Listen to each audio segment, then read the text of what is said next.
The fluorescent lights hummed overhead as I sat in the sterile waiting room, my hands trembling, not from nerves, but from anticipation. After 3 years of planning, today was the day Dr. Harrison would finally understand what it meant to be truly helpless. I checked my watch, 2:47 p.m. My appointment was at 3 o'clock, and Dr. Harrison was always punctual. That was one thing I could count on about him: his obsession with schedules, his need to control every minute of his day. It was almost poetic that his downfall would come from that very predictability. The receptionist, a kind woman named Martha, whom I'd grown to know over my many visits, smiled at me warmly. "How are you feeling today, Sarah?" "Much better, thank you," I replied, and I meant it. For the first time in 3 years, I felt like myself again. Not the broken woman who'd first walked into this office, desperate for help that never came. But what Martha didn't know, what nobody knew, was that I wasn't really Sarah Chen. That woman had died 2 years ago, in a hospital bed, clutching a letter that would change everything. My mind drifted back to that first appointment. I'd been suffering from chronic pain for months, a shooting agony that started in my lower back and radiated down my legs. Simple tasks became monumental challenges. I couldn't sleep, couldn't work, couldn't even play with my daughter Emma without wincing in pain. Dr. Harrison had been recommended by my primary care physician as the best pain management specialist in the city. "He'll take care of you," Dr. Reynolds had assured me. "He's thorough, experienced, and he really listens to his patients." What a joke that turned out to be. From the moment I walked into his office, Dr. Harrison treated me like a drug-seeking addict rather than a patient in genuine distress. He barely looked at my MRI results, dismissed my detailed pain journal, and interrupted me every time I tried to describe my symptoms. "Mrs. Chen," he'd said, not even bothering to look up from his computer screen, "I see a lot of patients who think they need opioids. What you need is physical therapy, and maybe some meditation. Pain is often psychological, you know." Psychological. The word stung like a slap. I'd spent months documenting my pain levels, tracking triggers, trying everything from yoga to acupuncture to dietary changes. I lost my job because I couldn't sit at a desk for more than 30 minutes without excruciating pain. My marriage was crumbling because I couldn't be the partner my husband deserved. My 8-year-old daughter was watching her mother disappear into a fog of constant agony. But to Dr. Harrison, I was just another middle-aged woman making a fuss about nothing. "Doctor, please," I'd begged. "I've tried physical therapy for 6 months. I've been to 3 different therapists. The pain is getting worse, not better. I can barely function." He'd finally looked at me then, his pale blue eyes cold and dismissive. "Mrs. Chen, I'm not going to contribute to the opioid epidemic by prescribing unnecessary medications. You need to learn to manage your expectations. Not every discomfort requires medication." Discomfort. He'd called my debilitating pain discomfort. I'd left his office that day with a prescription for ibuprofen, something I could have bought over the counter, and a referral to a psychiatrist. The implication was clear. My pain was all in my head. But I didn't give up. I returned to Dr. Harrison's office 6 more times over the following year, each visit more humiliating than the last. He'd grown increasingly impatient with me, treating me like a nuisance rather than a person seeking help. "You're back again," he'd say, not even pretending to hide his annoyance. "Mrs. Chen, I've told you repeatedly that I won't prescribe opioids for your condition. Perhaps it's time you accepted that and moved on." The breaking point came during my 7th visit. I'd been up for 3 straight nights, the pain so intense I'd actually considered ending my life just to make it stop. I was desperate, broken, and I'd thrown myself at his mercy one final time. "Doctor, I'm begging you," I'd whispered, tears streaming down my face. "I can't live like this anymore. Please, just help me. I'll do anything." He'd looked at me with such disgust, such complete contempt, that I'd felt my soul shrivel. "Mrs. Chen, you're being dramatic. This manipulation might work on other doctors, but it won't work on me. I'm going to have to ask you to find another physician. I don't think this therapeutic relationship is working out." He'd had me escorted out by security. That night, I'd stood in my bathroom, holding a bottle of sleeping pills, seriously considering swallowing them all. It was only Emma's voice calling for me from her bedroom that stopped me. I couldn't leave her. I had to find another way, but I never got the chance to find another way. 3 days later, while crossing the street to yet another doctor's appointment, I was struck by a drunk driver. The impact threw me 30 feet, and I landed in a way that severed my spinal cord completely. The irony was devastating. I'd spent a year begging for help with back pain, only to end up with a back injury that would paralyze me for life. I spent 4 months in the hospital, fighting for my life. My husband David stayed by my side at first, but the weight of caring for Emma and dealing with the medical bills became too much. He filed for divorce while I was still in intensive care. "I can't do this anymore, Sarah," he'd said through tears. "I need to think about Emma's future." Emma, my sweet, innocent daughter who visited me every day, drawing pictures and telling me about school. She was the only light in my darkness, the only reason I kept fighting. But even that light was extinguished when the courts awarded David full custody. Mrs. Chen's condition makes her unable to properly care for a minor child, the judge had ruled. I was allowed supervised visits once a week, if I was well enough to travel. I wasn't well enough most weeks. It was during one of those dark hospital nights that I met her, the woman who would change everything. Her name was Dr. Lisa Martinez, and she was a neurologist who specialized in spinal cord injuries. But she was also something else. Dr. Harrison's ex-wife. "I know this is difficult," she'd said, sitting beside my bed, "but I need to tell you something about your case. Your original MRI showed clear signs of spinal cord compression. Any competent doctor should have ordered immediate surgery." I'd stared at her in disbelief. "What are you saying?" "I'm saying that if you'd received proper treatment when you first went to see him, you might have avoided this injury entirely. The compression weakened your spinal cord, making it more susceptible to trauma." The room had started spinning. "Are you telling me that Dr. Harrison's negligence caused my paralysis?" "I'm telling you that I've seen your medical records, and what happened to you was preventable. My ex-husband, he has a history of dismissing patients he deems difficult. Especially women he thinks are seeking drugs." That's when she told me about the others. 12 women over the past 5 years who'd been injured or died because Dr. Harrison had dismissed their symptoms. A teacher who died of a heart attack after he'd insisted her chest pain was anxiety. A nurse who'd lost her leg to infection after he'd called her wound superficial. A mother of 3 who'd committed suicide after he'd refused to treat her chronic pain. "Why haven't you reported him?" I'd asked. Dr. Martinez had looked away. "I tried, but he's protected by the medical establishment. He brings in too much money for the hospital, and he's careful to cover his tracks. The families who've sued him have all been pressured into sealed settlements. But you could testify. You're a doctor. Your word would carry weight. I'm also his ex-wife. Any testimony I gave would be seen as vindictive. I need someone else, someone with standing, someone who can't be dismissed." That's when I understood. She wasn't just telling me about Dr. Harrison's crimes. She was recruiting me to help her expose them. "I can't," I'd whispered. "I'm paralyzed. I can barely take care of myself." "You can," she'd said firmly. "You're stronger than you know, and you have something the others don't. You're still alive, and you're angry. That's a powerful combination." She'd been right about the anger. It burned in me like a flame, giving me purpose when everything else had been stripped away. But I was still paralyzed, still dependent on others for basic care. How could I possibly take on someone as powerful as Dr. Harrison? That's when Dr. Martinez revealed her true plan. "There's something else you need to know," she'd said, her voice dropping to a whisper. "About the accident that paralyzed you. It wasn't random." I'd felt my blood turn to ice. "What do you mean?" "The drunk driver who hit you, his name is Marcus Webb. He's a former patient of my ex-husband's.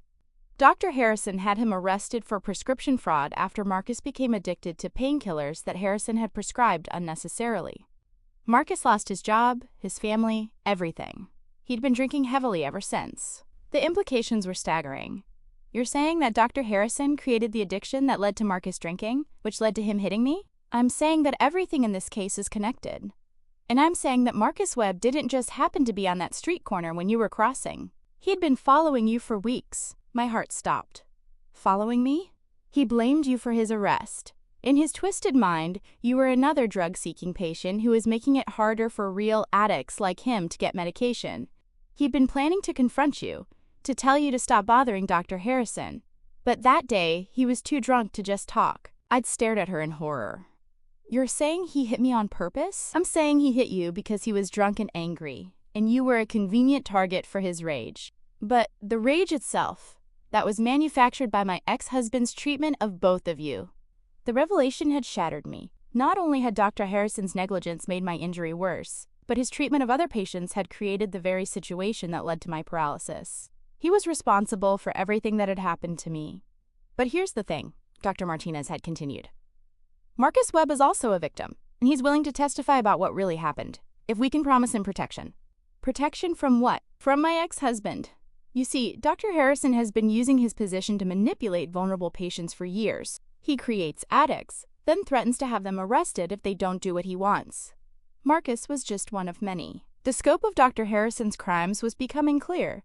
He wasn't just a negligent doctor. He was a predator who used his patients' desperation against them. What do you want me to do? I'd asked. I want you to get close to him. Make him think you're broken, that you're no longer a threat. Then document everything. Record conversations, gather evidence, build a case so strong that even his powerful friends can't protect him. But I'm paralyzed. How can I possibly? That's your advantage. He'll underestimate you. He'll think you're helpless, defeated. He won't see you coming. And that's how I'd become someone else entirely. Sarah Chen, the desperate patient, had died in that hospital bed. In her place was born something new, a hunter, a seeker of justice, a woman with nothing left to lose. But first I had to learn to walk again.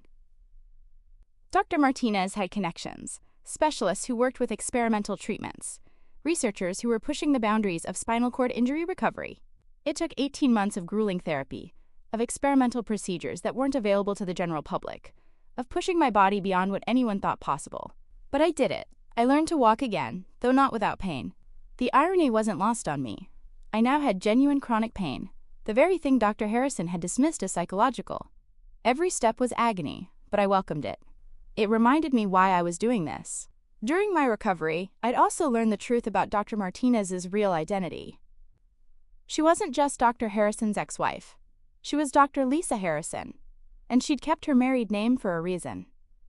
She was also a former patient of her ex-husband's, someone who'd been dismissed and mistreated just like the rest of us. Their marriage had been a sham, a cover for his crimes. He'd used her credentials to legitimize his practice while she'd slowly gathered evidence of his wrongdoing. She'd been planning his downfall for years, but she'd needed the right catalyst, the right victim who could get close enough to finish the job. That victim was me. But there was another twist I hadn't expected. Emma, my daughter, hadn't forgotten me. Despite her father's attempts to keep us apart, she'd been writing to me, calling me when David wasn't around. She'd grown up faster than any child should have to, and she'd figured out that something wasn't right about the way her father had abandoned me. "Mom," she'd said during one of our secret phone calls, "I found something in Dad's office. Papers about you and Dr. Harrison. I think Dad was paid to keep quiet about something." My blood had run cold. What kind of papers? Legal papers. And a check, a big one, from something called Harrison Medical Consulting. The pieces clicked into place. David hadn't just abandoned me because he couldn't handle my condition. He'd been paid to abandon me. Dr. Harrison had bought my husband's silence and cooperation, ensuring that I'd have no family support, no one to help me fight back. But he'd underestimated Emma. At 13, she was brilliant, resourceful, and she'd inherited my stubborn streak. She'd been gathering evidence on her own, documenting her father's lies, preparing for the day when she could choose where to live. "I want to help you, Mom," she'd said. "I want to help you make them pay for what they did to us." And that's when I'd realized the true scope of what we were dealing with. Dr. Harrison wasn't just a negligent doctor. He was the center of a network of corruption that reached into the legal system, the medical establishment, and even my own family. But we had something he didn't expect. We had each other. Dr. Martinez, with her medical expertise and access to records. Emma, with her youth and invisibility. And me, with my rage and determination. The plan we'd crafted was elegant in its complexity. I would return to Dr. Harrison as a broken woman, seeking not pain medication but answers. I would play the role of the defeated patient, the woman who'd accepted her fate and just wanted to understand what had happened to her. But while I was gathering evidence from inside his practice, Dr. Martinez would be working her contacts in the medical community, building a coalition of doctors who were tired of covering for Harrison's crimes. And Emma would be documenting everything from her father's end, proving the financial connections between Harrison and the lawyers who'd helped cover up his malpractice. It had taken months to set up, but finally, everything was in place. The FBI had been alerted, the medical board had been presented with evidence, and several major newspapers had investigative teams ready to publish our story. But I'd saved the best for last.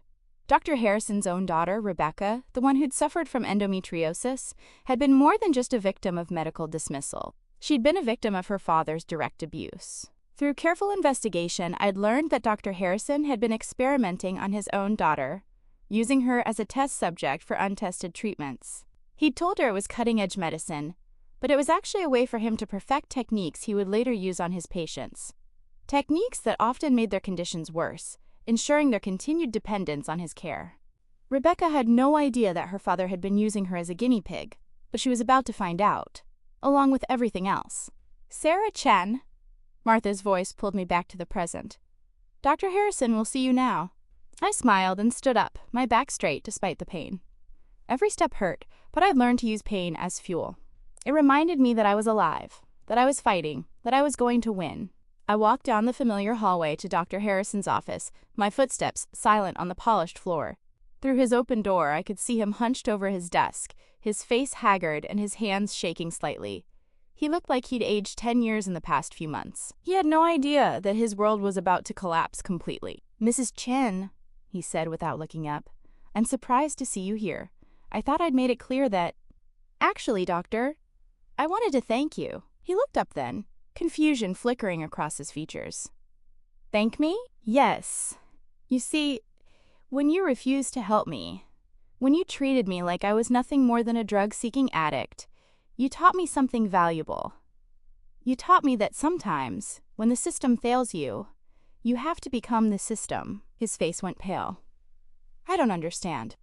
Oh, but you do. You see, I know about the insurance fraud. I know about the experimental treatments on your daughter. I know about the patients you've killed through negligence. And I know about the network of corruption you've built to protect yourself. Dr. Harrison's hands were shaking more noticeably now. I don't know what you're talking about. The FBI does. They raided your office last week, didn't they? And the state medical board has reopened their investigation. All those sealed malpractice cases, they're not sealed anymore. Amazing what happens when patients decide to speak up together. He stood up shakily, his chair rolling backward. You can't do this. I'm a doctor. I help people. No, doctor, you experiment on people. You manipulate them, control them, and when they're no longer useful to you, you discard them. But you made one crucial mistake. You forgot that some of us refuse to stay discarded. Please, he whispered, and I was surprised to see tears in his eyes. I have a family. I have a daughter. If this comes out, it will destroy everything. Your daughter? I smiled coldly. You mean Rebecca? The one you've been using as a test subject for your experimental treatments? The one who has no idea that her endometriosis has been deliberately worsened by her own father's interventions? His face crumpled. How? How did you...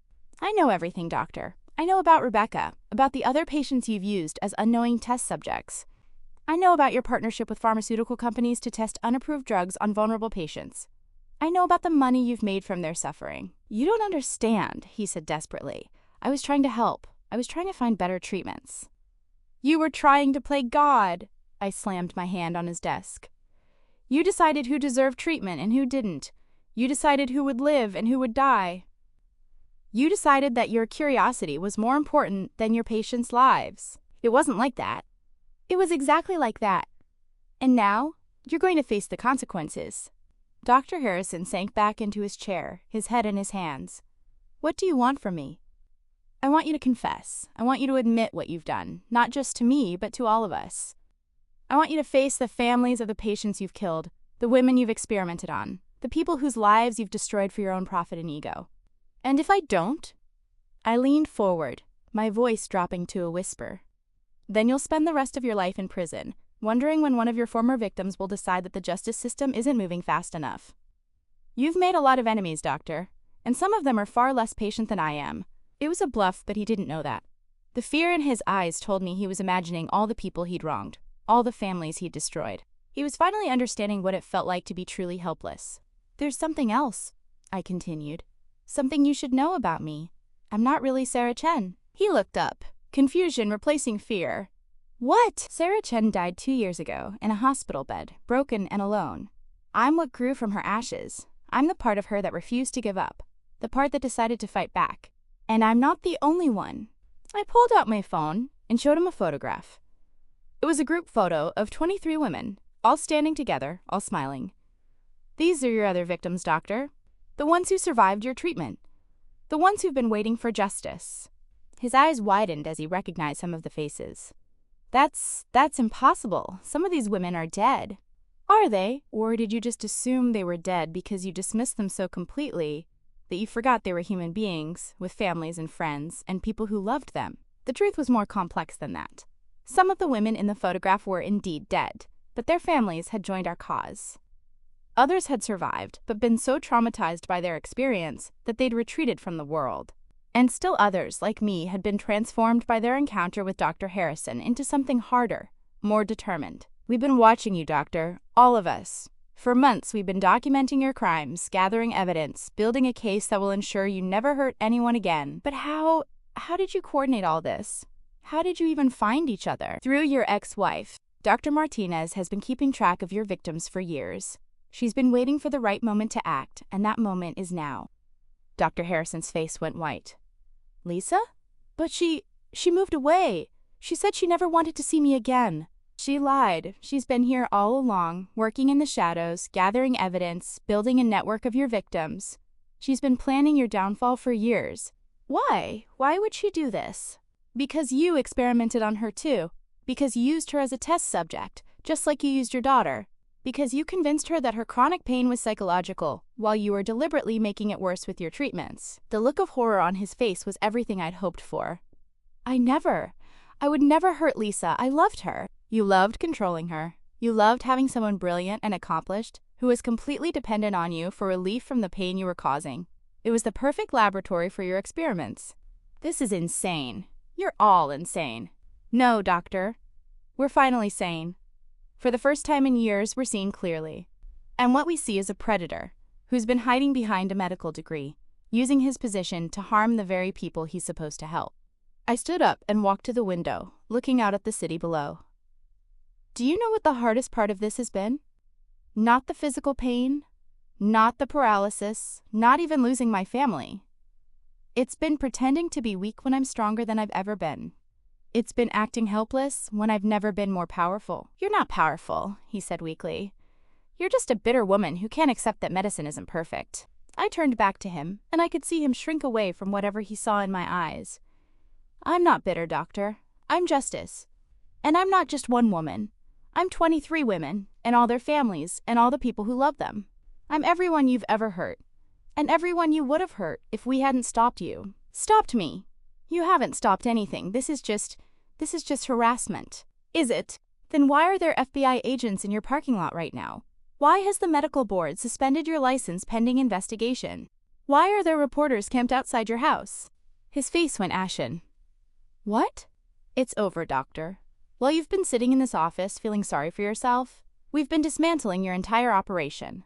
Your bank accounts have been frozen, your medical records have been seized, and your staff has been interviewed by federal agents. But I haven't confessed to anything. You have no proof. We have everything. Financial records showing payments to silence victims, medical records showing deliberate malpractice, testimony from former staff members who were threatened into silence. And we have recordings. I pulled out a small device from my purse. This conversation, for instance, and the 12 others I've had with you over the past 6 months. You've been very talkative, Doctor. Very eager to explain your theories about patient management and experimental treatment. You recorded me without my consent. That's illegal. Actually, it's not. This is a one-party consent state, which means I can record any conversation I'm part of. And I've been part of a lot of conversations with you, haven't I? The full scope of what we'd done was finally hitting him. How long have you been planning this? Since the day I learned to walk again. Since the day I realized that you hadn't just failed me, you deliberately destroyed me. Since the day I decided that someone needed to stop you from hurting anyone else. But you can't destroy someone's life like this. I have rights. So did we. So did all of us. But you didn't care about our rights when you were using us as test subjects. You didn't care about our rights when you were deliberately withholding treatment. You didn't care about our rights when you were covering up your crimes. I made mistakes. I'm human. I made mistakes. No, Doctor. You made choices. You chose to value your research over your patients' lives. You chose to cover up your failures rather than learn from them. You chose to destroy evidence rather than face the consequences of your actions. I walked back to his desk and leaned over it, looking him directly in the eyes. And now, You're going to face the consequences of all those choices. What happens now? Now you get to experience what it's like to be truly powerless. You get to sit in a cell, wondering if anyone will believe your side of the story. You get to face the families of the people you've killed, the women you've experimented on, the lives you've destroyed. And then you get to spend the rest of your life knowing that you were stopped, that your victims fought back, that in the end, all your power, all your connections, all your money couldn't protect you from the truth. I stood up and walked to the door. Oh, and doctor, there's one more thing you should know. Emma, my daughter, she's not just a victim in this story, she's also a witness. She's been recording conversations with her father, documenting the payments you made to keep him quiet. She's going to testify against you. A child's testimony won't stand up in court. She's not a child anymore. She's 16 now, and she's been declared an emancipated minor. She's also been accepted to medical school on early admission. She wants to be a doctor, but the right kind of doctor. The kind who helps people instead of hurting them. The irony was perfect. Dr. Harrison's crimes had created their own antidote. A new generation of doctors who would be everything he wasn't. This isn't over, he said desperately. I'll fight this. I'll appeal everything. You'll do nothing, I interrupted, because you have no power left, no money to buy silence, no connections to protect you, no reputation to trade on.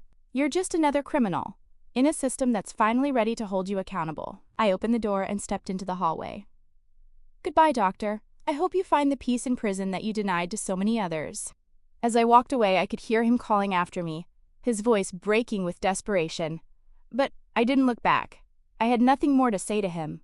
Outside the building, I saw them FBI agents leading Dr. Harrison away in handcuffs. The sight should have been satisfying, but mostly I felt tired. Justice was exhausting work. My phone buzzed with a text from Emma. Mom, I saw the news. Are you okay? I smiled as I typed back. I'm perfect, sweetheart. We did it. Another text, this one from Dr. Martinez. The medical board has permanently revoked his license. He'll never practice medicine again. And another from David. I'm sorry, Sarah. I'm so sorry for everything. Can we talk? I deleted that one without responding. Some bridges, once burned, couldn't be rebuilt. As I drove home to my new life, I thought about the woman I'd been 3 years ago, broken, desperate, and convinced that no one would ever listen to her. I thought about how close I'd come to giving up entirely. But I hadn't given up. I'd transformed. I'd become something new, something stronger, something that couldn't be dismissed or ignored. The chronic pain that had once defined my existence was still there, but it no longer controlled me. I'd learned to use it as a reminder of what I'd survived, what I'd overcome, what I'd accomplished. Dr. Harrison would spend the next 20 years in prison, his medical license permanently revoked, his reputation destroyed. But more importantly, the system that had protected him was finally being reformed. New oversight committees were being established. New protocols for handling patient complaints were being implemented. New laws were being passed to protect vulnerable patients from predatory doctors. And I would be there, working to ensure that no other patient would ever suffer the way we had. I'd started a foundation, funded by the settlements we'd won from our lawsuits. We provided legal support to patients who'd been mistreated by their doctors, medical advocates to help them navigate the healthcare system, and counseling services to help them heal from their trauma. It was, I thought, as I pulled into my driveway, the most meaningful work I'd ever done. Not because I'd destroyed Dr. Harrison, but because I'd helped create something better in his place. The patient had finally healed, not just her body, but her spirit, and in doing so, she'd helped heal a broken system. Sometimes the greatest revenge is not destruction, but transformation. Sometimes the best way to defeat your enemies is to become everything they're not. I was no longer a victim. I was a survivor, a fighter, a force for justice, and I was just getting started.